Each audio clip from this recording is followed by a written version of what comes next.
The Vexari Empire had conquered 47 worlds before humanity learned to fight back.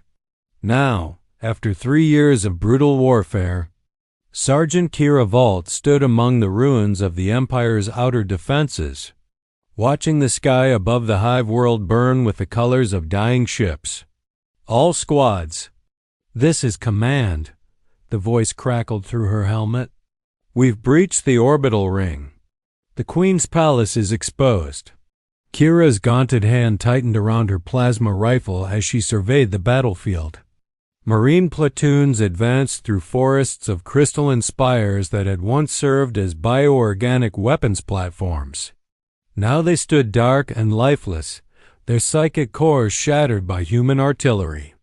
Bodies littered the ground, both human and Vexari, but the tide had turned decisively. The Vexari had been unstoppable once. Their hive mind tactics, guided by queens who wielded psychic power like weapons, had crushed early human resistance.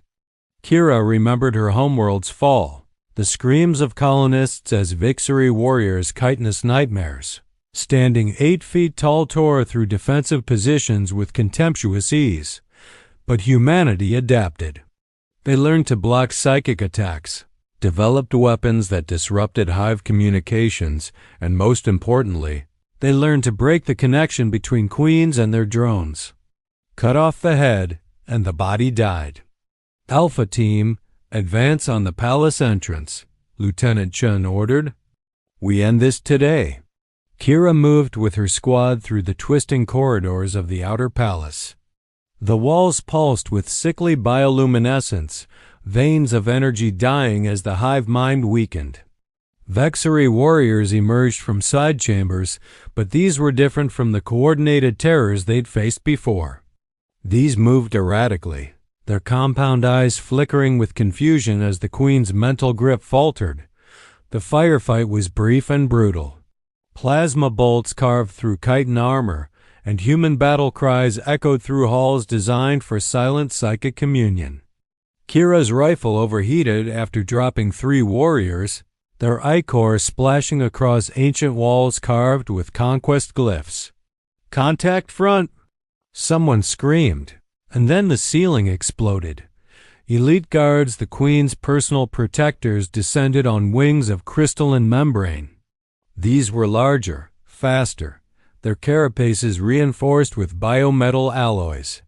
They fought with terrible precision even as orbital strikes shook the palace foundations. Kira dove behind a pillar as plasma fire turned the air into superheated hell. She watched Chen take a claw through his chest plate, watched Rodriguez's head vaporize under psychic pressure. The corridor became a charnel house, then silence. Smoke drifted through emergency lighting. Kira's helmet display showed 23 friendly signals dead or offline. She was alone. Through the settling dust, she saw it, the great archway leading to the throne chamber. The entrance pulsed with failing bioluminescence, and beyond it, she felt something watching. Something ancient. Something angry. The Queen was waiting. Kira's armor systems flickered as she approached the archway, damaged servos whining with each step. Her rifle's power cell blinked red, maybe 10 shots remaining. Not enough. Not nearly enough for what waited beyond. The throne chamber stretched impossibly vast, a cathedral of organic architecture that defied human engineering principles. The ceiling rose hundreds of feet, ribbed with crystalline supports that pulsed with dying light. The floor beneath her boots felt alive, warm and slightly yielding, veined with networks of neural pathways that had once transmitted the Queen's will across star systems. And there, at the chamber's heart, she sat. The Vexari Queen was nothing like the warriors Kira had fought. Where they were nightmarish and insectoid, she possessed a terrible alien beauty. Her form rose 12 feet tall on a throne of calcified bone and living crystal. Her skin shimmered navy blue, deeper than Earth's oceans, and streaked with silver patterns that seemed to shift in the failing light. Most striking were the long blonde locks that cascaded down her shoulders, not hair exactly, but something similar. each strand seemingly alive and moving with independent purpose. Her crown wasn't worn, but grown, a magnificent structure of crystalline spines that extended from her skull, pulsing with psychic energy. 4 arms, elegant despite their chitinous armor plating, rested on the throne's arms. Her eyes, multifaceted and golden, fixed on Kira with ancient contempt. A single human. The queen's voice resonated not through air but directly in Kira's mind, bypassing her helmet's protection. My empire spans generations beyond your species' existence, and you send one broken soldier to end me? Kira raised her rifle, pain shooting through her shoulder from a wound she hadn't noticed taking. Your empire's dead. You just haven't realized it yet, arrogant insect. The psychic blast hit like a physical blow. Kira's vision whited out as agony lanced through her skull. She felt her knees buckle, felt blood running from her nose inside her helmet. Images flooded her mind, her squad dying, her homeworld burning. Her parents' faces in their final moments as Vexery warriors breached the colony's shelters. But Kira had trained for this. Every human soldier learned psychic resistance, meditation techniques developed by the best tactical minds humanity could produce. She focused on her breathing, on the names etched into her vibroknife's blade, on the reason she'd survived when so many others hadn't. The pain receded. Kira's vision cleared. She fired. Plasma bolts streaked across the chamber, but the queen moved with impossible grace despite her size. The shot scorched her throne, melted crystal spires, but she was already in motion. Those 4 arms extended, and suddenly the chamber filled with psychic projections, phantom warriors that felt solid enough to kill. Kira rolled behind a pillar as claws raked the air where she'd stood. Her ammunition counter dropped 5 shots, 4, 3. Each bolt disrupted a phantom, but 2 more took its place. Then her rifle clicked. Empty. Kira discarded the useless rifle and drew her vibroknife, its blade humming to life with a high-pitched whine that cut through the chamber's eerie silence. The weapon was ancient by military standards. Close combat had seemed obsolete when the war began, but she'd kept it, maintained it, carved the names of every fallen squadmate into its molecularly sharp edge. The psychic phantoms circled her like predators, their forms flickering between solid and translucent. Kira's tactical training screamed that this was impossible. Projections shouldn't have mass, shouldn't be able to kill. But the queen's power was failing, growing desperate, and desperate psychics could break natural law through sheer force of will. You carry the names of the dead, the queen's voice echoed, now tinged with something that might have been curiosity. I feel their weight in your mind. Does humanity truly mourn individual losses in war? Kira didn't answer with words. She moved. Her armor's damaged servos groaned as she launched herself at the nearest phantom, vibroknife leading. The blade passed through chitin and psychic energy alike, and the phantom exploded into nothing. She spun, using her momentum to carry the strike into a second projection, then a third, but they were endless. For every phantom she destroyed, the queen conjured more, and each attack drained Kira's strength. Her armor's medical systems pumped combat stimulants into her bloodstream, keeping her conscious despite blood loss and exhaustion. We mourned because they mattered, Kira finally answered, her voice hoarse. Each one was irreplaceable. Can you say the same about your drones? The queen rose from her throne, her full height dominating the chamber. Those golden eyes blazed with fury. My children are extensions of my will. They are perfection embodied, unity incarnate. Your species' obsession with individuality is a weakness. She gestured, and the phantoms vanished. The chamber's temperature dropped as the queen gathered power, her crown flaring with light that hadn't been seen since the empire's height. The psychic pressure became crushing, reality itself seeming to bend around the queen's rage. Kira felt her knees buckling again, felt her mind fragmenting under the assault.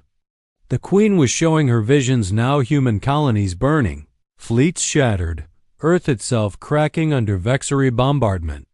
Future visions, possible timelines, threats and promises woven together. "I am eternal," the queen declared. "Empires may fall, but I endure. I will rebuild. Your victory is temporary, human. Your species' lifespan is nothing to beings like me." Through the pain, through the visions, Kira saw something in the queen's multifaceted eyes. Something the alien monarch probably didn't realize she was revealing. Fear. The queen was afraid. Not of death. Vexery queens had faced mortality before and simply transferred their consciousness to new bodies. She was afraid of irrelevance, of being forgotten, of her empire's collapse, meaning nothing, accomplishing nothing, leaving no mark on the galaxy's history. Kira understood then. They weren't so different after all. "You're wrong," she said, forcing herself upright through sheer willpower. "Your empire won't be forgotten, but it won't be remembered the way you think." She advanced, step by agonizing step, knife held forward. The queen's psychic assault intensified as Kira advanced, each step an act of defiance against power that had crushed civilizations. The chamber's bioluminescent veins flared bright, then dark, then bright again, the hive mind's death throes made manifest in the architecture itself. "You understand nothing." The queen's mental voice cracked like thunder. "I have existed for 3,000 of your years. I have seen species rise and fall. What can one brief flame of human consciousness comprehend of eternity?" Kira's vision swam, but she kept moving. Her combat training had included something the Vexery never anticipated: human stubbornness elevated to tactical doctrine. The brass called it operational persistence. Marines called it being too stupid to know when to quit. The queen's four arms spread wide, and reality warped around them. The throne chamber multiplied, reflections upon reflections, creating an infinite maze of possible spaces. In each reflection, Kira saw herself dying, failing, broken. The queen appeared in all of them simultaneously, her navy blue skin gleaming like deep water, blonde locks writhing with independent life. "I offer you a choice," the queen said. And for the first time, her mental voice carried something other than rage. "Join my hive? Let me preserve your mind in the collective. Your memories, your fallen comrades, all saved forever in perfect crystalline clarity. Death need not be the end for you." Kira almost laughed. Blood ran down her chin inside her helmet. Her armor's medical warnings screamed critical alerts, but she almost laughed. "You still don't get it," she said. "We don't fight to live forever. We fight because some things matter more than survival." She lunged. The queen moved to counter, but Kira had learned Vexery combat patterns through 3 years of brutal warfare. She knew the elite guard's strike angles, the warrior's defensive stances, the way psychic attacks preceded physical ones by microseconds. The queen was more powerful, but she fought like her subjects predictably. Kira's vibro knife found chitin plating and slid between segments with precision learned from 100 desperate melees. The queen shrieked, not in her mind now, but with actual vocal cords, a sound that shattered crystal spires throughout the chamber. But the strike hadn't been meant to kill. Kira had aimed for the neural cluster beneath the queen's secondary arm, the nerve center that processed hive mind communications. The blade's vibrations disrupted the bioelectric pathways, and suddenly the chamber filled with screaming psychic feedback. The queen staggered, her crown flickering. "Impossible. You're a simple soldier. How do you know our anatomy?" "We autopsy every body," Kira said flatly. "Every warrior you sent against us taught us something new. You treated us like insects, but insects learn. Insects adapt." She pressed her attack, driving the queen back toward the throne. The monarch's psychic projections had vanished, Her concentration shattered. Now it was just physical combat, 4 arms against 2. Superior size and strength against human determination. The Queen's claws caught Kira's shoulder, tearing through damaged armor plating. Kira's counterstrike opened a wound across the Queen's torso. Ichor, the color of mercury spilling across navy blue skin, they grappled at the throne's base. A tangle of human and alien limbs, knife and claw, both bleeding, both refusing to yield. The throne chamber shook as orbital bombardment finally reached the palace's deepest levels. Chunks of crystalline ceiling crashed down, and through the breaches, Kira could see Earth's fleet silhouetted against the burning sky. They were firing on the palace's support structures, bringing down the entire edifice.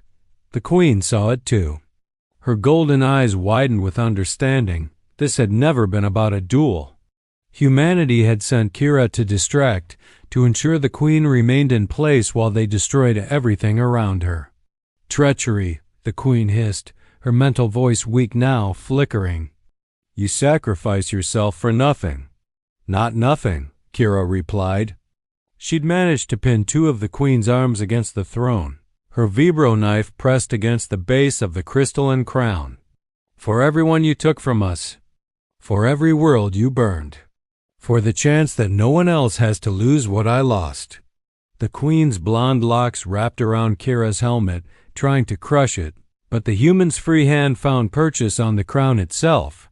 Up close, she could see how it connected to the Queen's skull-living neural pathways woven through crystal, the biological supercomputer that had coordinated an empire's will. You don't have to do this, the Queen said, and something in her mental voice had changed. The arrogance was gone, replaced by something that might have been pleading. I can change. The hive can evolve. We could coexist, find peace. 3 years too late for that conversation, Kira said. She activated the vibro knife's overcharge function, something Marines only used as a last resort. The blade's molecular vibrations increased exponentially, burning out the power cell but generating enough disruption to shatter crystalline structures at the atomic level. The Queen's crown exploded in a cascade of light and psychic feedback across the galaxy. On every conquered world, in every hive ship and warrior outpost, the Vexari felt their Queen's mind shatter. The hive mind, that vast collective consciousness that had bound the Empire together, screamed once a psychic wail of confusion and loss, and then went silent. Vexari warriors dropped their weapons mid-battle. Hive ships drifted powerless through space. Drones collapsed where they stood, their connection to purpose severed. The Empire didn't fall gradually, it died instantly, completely. Like a body when the brain stops functioning. The Queen slumped against her throne, still alive but diminished. Her golden eyes focused on Kira with something that might have been understanding. You were right, she whispered, her mental voice barely audible. We won't be forgotten. But history will remember us as the Empire destroyed by a single human who wouldn't break. The palace groaned. The ceiling collapsed in earnest now. Kira's helmet display showed evacuation shuttles descending through the debris. Someone had been watching, had seen her succeed, had sent rescue. But looking at her medical readouts, at the critical damage warnings, she knew she wouldn't make it that far. Sergeant Vault, hold position. Extraction inbound. The voice in her comes was desperate, hopeful. She smiled, tasting blood. Around her neck, on a chain beneath her armor, hung a small holographic projector. She activated it one last time. And faces appeared: her parents, her squad. Everyone she'd carried with her through 3 years of war. Mission accomplished, she whispered Dot as the palace fell and the Empire crumbled to dust. Sergeant Kira Vault closed her eyes, surrounded by the faces of those she'd avenged, knowing that humanity would remember both the fallen and those who stood defiant against impossible odds. The Vexari Empire had lasted 3 1,000 years. It took one human warrior 5 minutes to end it. In the aftermath, humanity would discover that severing the hive mind hadn't killed the Vexery, it had freed them. Individual consciousness, terrifying and new, bloomed across the former empire. Some adapted, some went mad, but all of them remembered the human sergeant who broke their queen's crown, and in their fractured new existence, many would wonder if Crumbled had been their destroyer or their liberator. The galaxy would debate that question for centuries to come.